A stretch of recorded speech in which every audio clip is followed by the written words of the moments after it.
E o pai, vendo o Chico um pouco cabisbaixo, depois dessa conversa, disse: Chico, você sabe que eu sou vendedor de bilhetes da Loteria Federal. Nossos problemas vão terminar, Chico. Mais e Chico ao mesmo tempo constrangido, porque ao tempo que não queria contrariar seu pai, se viu em situação embaraçosa perante sua consciência com a espiritualidade. E aí o pai, vendo o Chico um pouco cabisbaixo, depois dessa conversa, disse: Chico, você sabe que eu sou vendedor de bilhetes da Loteria Federal. Nossos problemas vão terminar, Chico. Aí Chico disse: vão, pai, vão terminar. Ele disse: vai, porque você conversa com os espíritos. Seu pai vai desencarnar já já. E quando eu estiver lá como espírito, você compra os bilhetes da Loteria Federal, que quando você marcar lá seus números, eu vou parar lá, vai sair nos números exatos e a gente vai ganhar muito dinheiro com isso. Chico sorriu naquele momento, né? Ele disse que não era bem assim, mas Chico disse que nunca deixou de comprar os bilhetes. No via das dúvidas, eu comprei os bilhetes, jogava, mas nunca ganhou não. Mas o entendimento que Chico tem diante dessas possibilidades, porque quando imagina as tantas e tantas psicografias e obras que Chico fez, e Chico terminou a sua existência aqui, nessa vida, numa casinha, dormindo num quarto, com uma cama de solteiro. Entregou todos os valores das suas obras à Federação e também a outras instituições, inclusive não espíritas. Foi o seu legado, foi o que deixou, sua abdicação.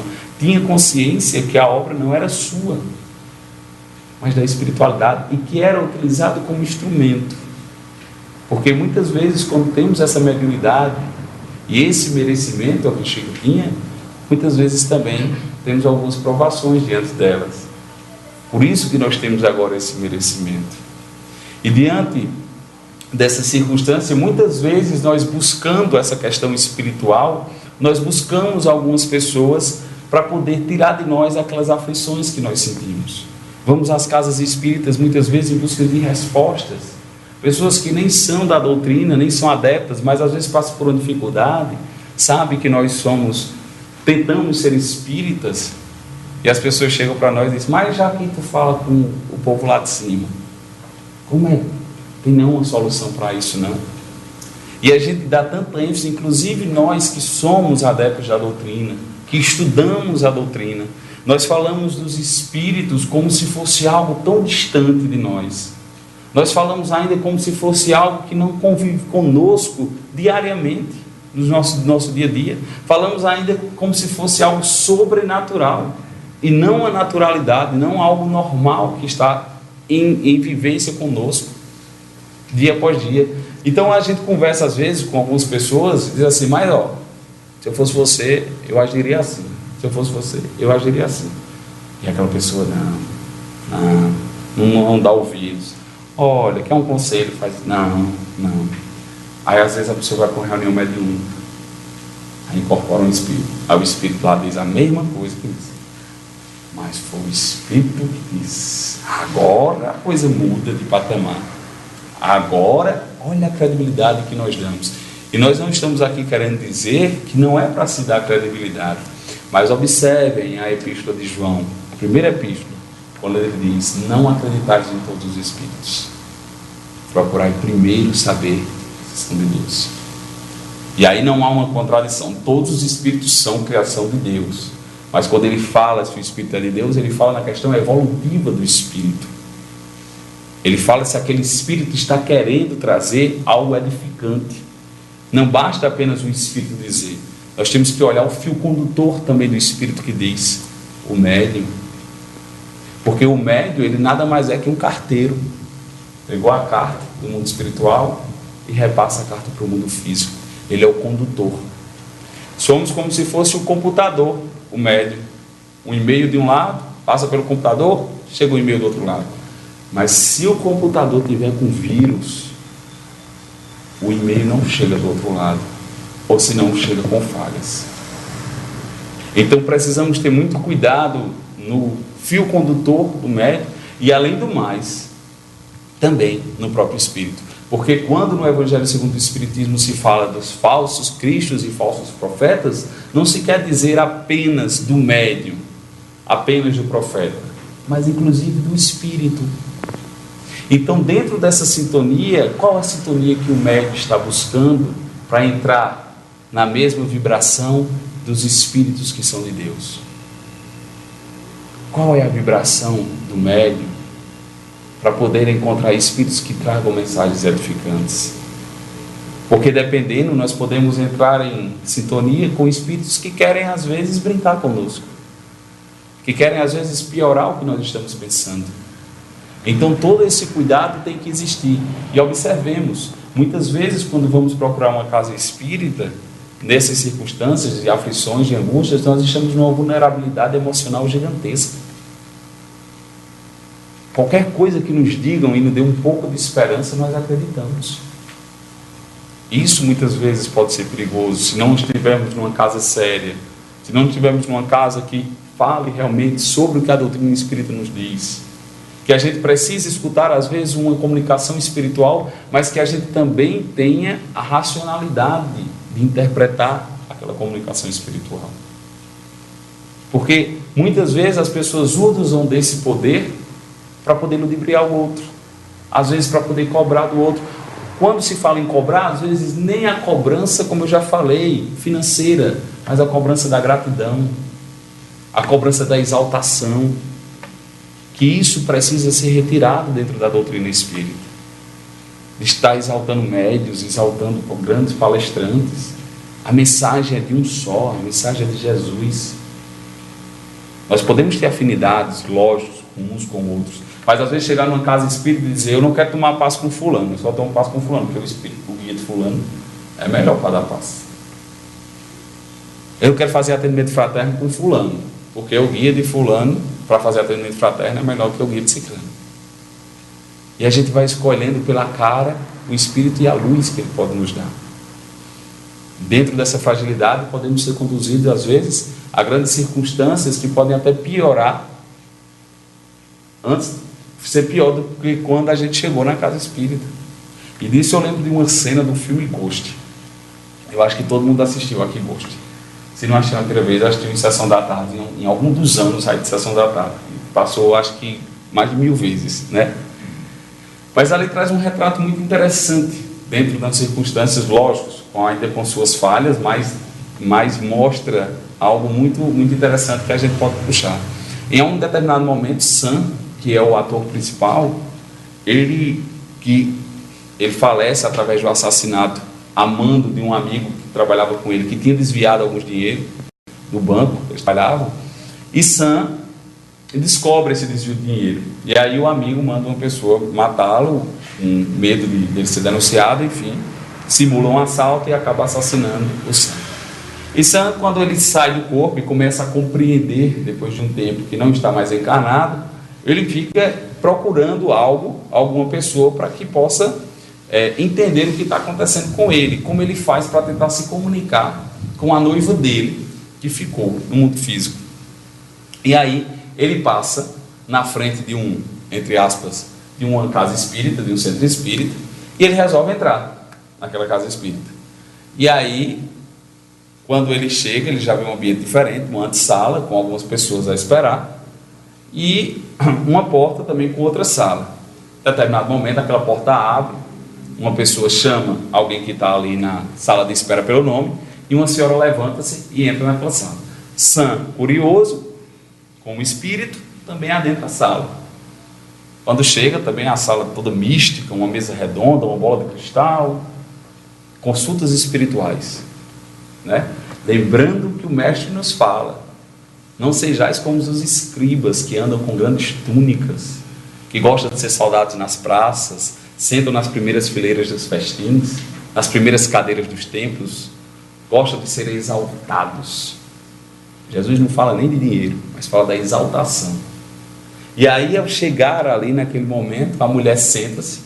E aí, quando a gente fala que as pessoas às vezes utilizam a fragilidade emocional e espiritual daquela que está ali, quando senta, a mãe Ode, que chega, né, senta lá também de frente para aquela mulher, mas pede imediatamente o dinheiro. E a mulher tira do bolso e dá o dinheiro a ela.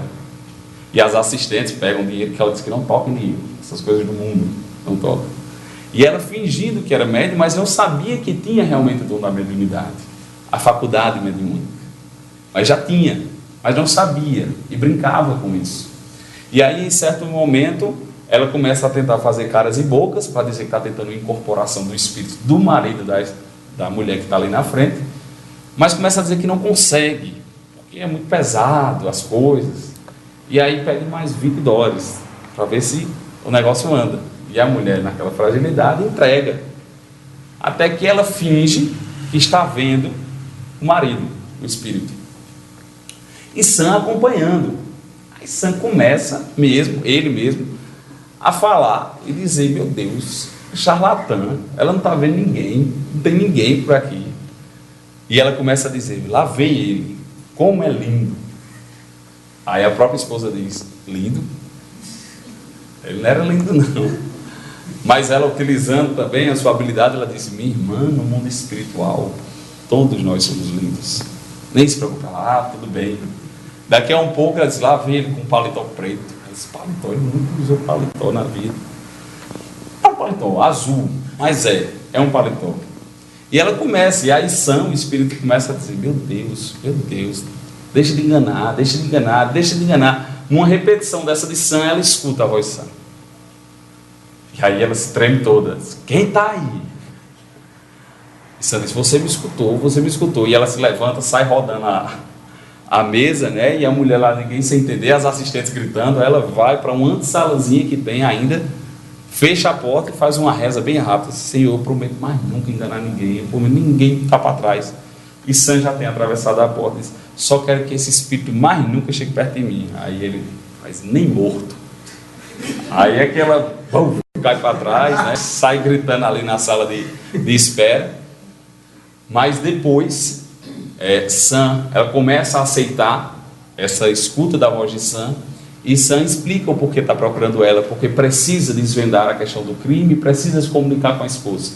E ela aí começa a ter uma mudança de hábito, uma mudança moral, para utilizar esse dom mediúnico para o bem, e não para as preces pagas. Porque nós ainda nessa questão de aflição e de ansiedade, nós esquecemos que Jesus nos falou: não andeis ansiosos. Mas a gente na ansiedade, eu quero saber o que vai acontecer. Tem fulano ali que diz: mas é tanto para fulano só diz tanto.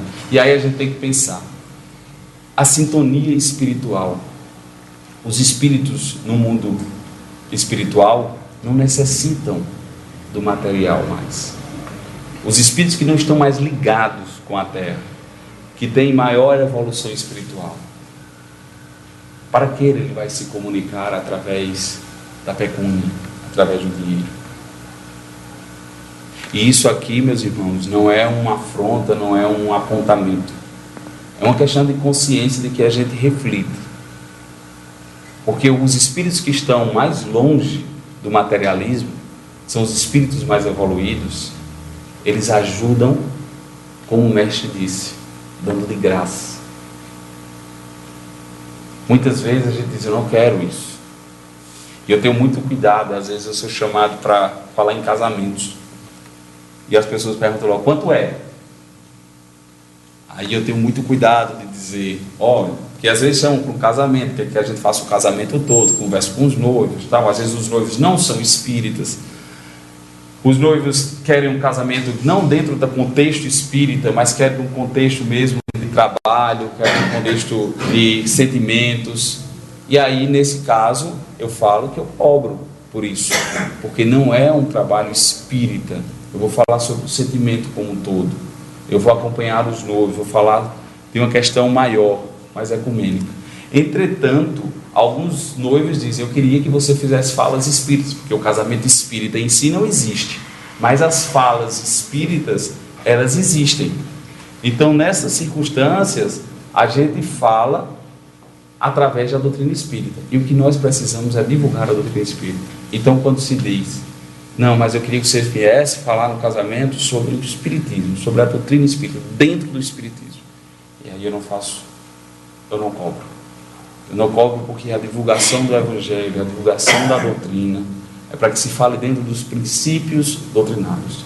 E nós não devemos ficar às vezes, mas se for para dar de graça tudo que eu tenho de graça, e o meu trabalho? É diferente. A gente estuda, a gente se esforça para a gente conquistar o que a gente tem. Nós temos o livre-arbítrio de fazer ou não fazer, mas as faculdades espirituais são nos dadas. Está conosco, está na nossa mão. A gente não tem a opção de não querer. Está lá. Então, às vezes, quando a gente não quer, a gente começa a sentir aquelas angústias, aquelas vontades de chorar, sem saber o porquê que está acontecendo comigo. E a gente fica só retirando, e passando, e depois eu vou cuidar disso. E a gente não consegue focar essa energia, direcionar essa energia para utilizar numa mediunidade de ajuda do próximo, de poder elevar a vida do outro, como a do outro, e também quanto a nós. Muito se fala também das cobranças que há dentro das casas espíritas, né, de eventos. Hoje se fala muito, né, está cobrando, aí está vendendo livros, e vende CD, e vende não sei o que para ajudar, e vende não sei o que. Lógico que a gente tem que ver que nem todo mundo tem condição, né, e a gente não pode privar as pessoas de escutarem a mensagem do Evangelho através de uma questão pecuniária. Mas, por outro lado, tem razão em certas cobranças, porque precisa às vezes manter uma casa que é feita de doação, e às vezes as vendas daquilo é para custear às vezes as despesas básicas da casa. O Semearte, mais uma vez, a gente gravava o CD, e a venda do CD era revertida toda para a Fraternidade Espírita Caminho da Luz, a qual nós fazemos parte lá no Cruzeiro, para as obras assistenciais da casa, para o pagamento das despesas da casa, porque a gente sabe às vezes da dificuldade que a gente tem de manter uma casa que está aberta, que não se cobra nada. Mas a gente vive num mundo em que as pessoas lá fora não querem saber muito disso. Bate na nossa porta e está mostrando a conta. Então a gente tem que ver, às vezes, até que ponto isso seria saudável ou não. Diferente do que a gente está arrecadando algo e deixando em caixa, não para pagar as despesas, mas deixando em caixa para futilidades ou trazendo em benefício próprio. Em ver os dirigentes, às vezes, de algumas casas, de algumas igrejas, começando a ter uma vida material bem maior, recebendo doações o tempo todo. E nisso foi quando Jesus chegou no templo, nos verbilhões do templo, que estavam vendendo. E as vendas ali é porque eram épocas específicas que aqueles produtos só vendiam naquelas épocas. E o poder na cidade fazia com que as outras lojas não vendessem. Só vendia lá, às vezes por 10 vezes o valor normal. E aí foi quando Jesus chega, e eu acho uma das passagens mais bonitas que se tem, porque a gente às vezes fala de Jesus e a gente lembra da figura meiga do Mestre, da tranquilidade, da doçura dele, mas Jesus era energético na hora que precisava ser. Nós achamos às vezes que ser passivos é sermos pacíficos, mas é uma diferença. Porque nós precisamos, de algumas maneiras, ser contundentes e dizer não, aqui não. E aí Jesus derruba tudo. Eu acho uma passagem fantástica. Jesus mostrou para quem veio mesmo, né? Chegou, deu o amor, a lei do amor, mas também deu o limite em algumas circunstâncias. E disse: não fora dito a todas as nações que a minha casa seria uma casa de oração. E diz também na passagem de João: procurai primeiro as coisas de Deus, e o resto será acrescentado. Eu penso muito nisso na minha existência. Vez ou outra eu chego em casa, passo o dia, que a pessoa nem vê que passou o dia. Aí eu deito, olho para minha esposa e digo: será que está valendo a pena isso tudo? Uma correria danada. Às vezes a gente pede trabalho, né? E o trabalho vem, né? E a gente diz: meu Deus do céu. E aí eu faço: meu Deus, é grupo de estudo, é palestra, outro grupo de estudo no final de semana, é não sei o que, é um evento que você tem que ir para participar, tal. Aí você diz: meu Deus do céu, eu não estou tendo tempo para trabalhar, às vezes, para poder ganhar um dinheiro. Aí eu vejo o sorriso do meu filho. Aí eu digo: o resto me será acrescentado. Está sendo acrescentado. Eu que não estou vendo. Eu que não estou vendo a saúde que eu tenho. Eu que não estou vendo as pernas que eu tenho, os olhos que eu tenho, a boca que eu tenho, os ouvidos que eu tenho, a saúde que eu tenho de poder falar. de poder abraçar, de poder visitar um familiar, de poder ver a luz do sol, de poder sentir a chuva, de poder ter vida para que eu possa evoluir. O que é que nós queremos mais? Ouro, prata, que a ferrugem vai corroer. O que é que nós levaremos daqui? E como nós precisamos utilizar isso que nós temos? Com amor, com doação, com afinco. Para que nós não façamos como faz. Hoje eu estou todo noveleiro e eu não sei o nome, como é de filme? Cinéfilo, sempre quis dizer essa palavra. Cinéfilo, pronto. Como na novela O Profeta, retratada também na Rede Globo, fez um remake nos anos 2006, 2007, também já passou na Vale a Pena Ver de novo, e que traz a história de Marcos, profeta, um médium, que recebe o dom da visão, da mediunidade, e que em certo ponto ele começa a ver as vantagens e a vaidade subir à sua cabeça, e faz com que aquilo que poderia ser para auxiliar o próximo use em benefício próprio, e começa a fazer apresentações cobrando, até que, como nós falamos, os espíritos que começam a entrar em sintonia com ele já mudam, já dizem visões erradas, já dão equívocos a ele, até que em certo momento, na misericórdia de Deus, a mediunidade dele é retirada, porque é misericórdia divina. Porque se viemos com o dom da mediunidade e nós não estamos agindo de maneira correta, Deus é tão bom que nos retira para que a gente não se prejudique mais, em alguns casos.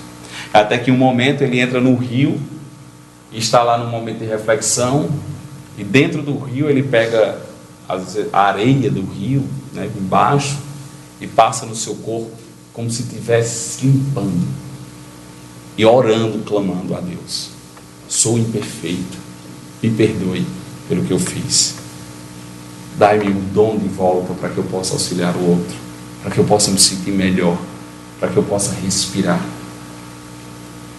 É uma cena muito marcante, muito bonita, em que ele faz um monólogo, que ele na cena ele não fala, ele fica só jogando a terra no corpo, e a voz vem de fundo. Muito marcante. Às vezes nós falhamos mesmo, somos imperfeitos, caímos, temos a vaidade, temos às vezes a necessidade da retribuição do outro, esquecemos o que Jesus nos fala, acreditamos em todos os espíritos, temos essa imperfeição. Nesse momento cabe a nós pedir perdão, pedir a misericórdia de Deus e lembrar da canção que é tema dessa novela, O Profeta, que nos lembra: se um dom especial é dado para alguém, é para ajudar o bem na luta contra o mal. É como a luz do sol que toca o cristal e em 7 cores mostra que tudo é natural.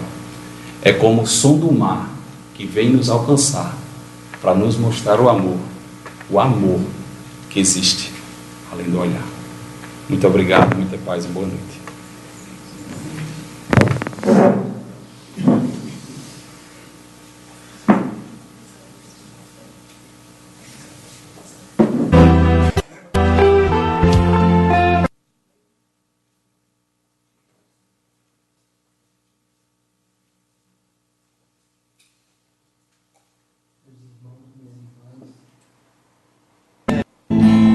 Eu também estou na TV Chico Xavier. Segue a gente lá no Instagram, no Face, sempre com programação destinada à doutrina espírita. Um abraço, fiquem todos com Jesus.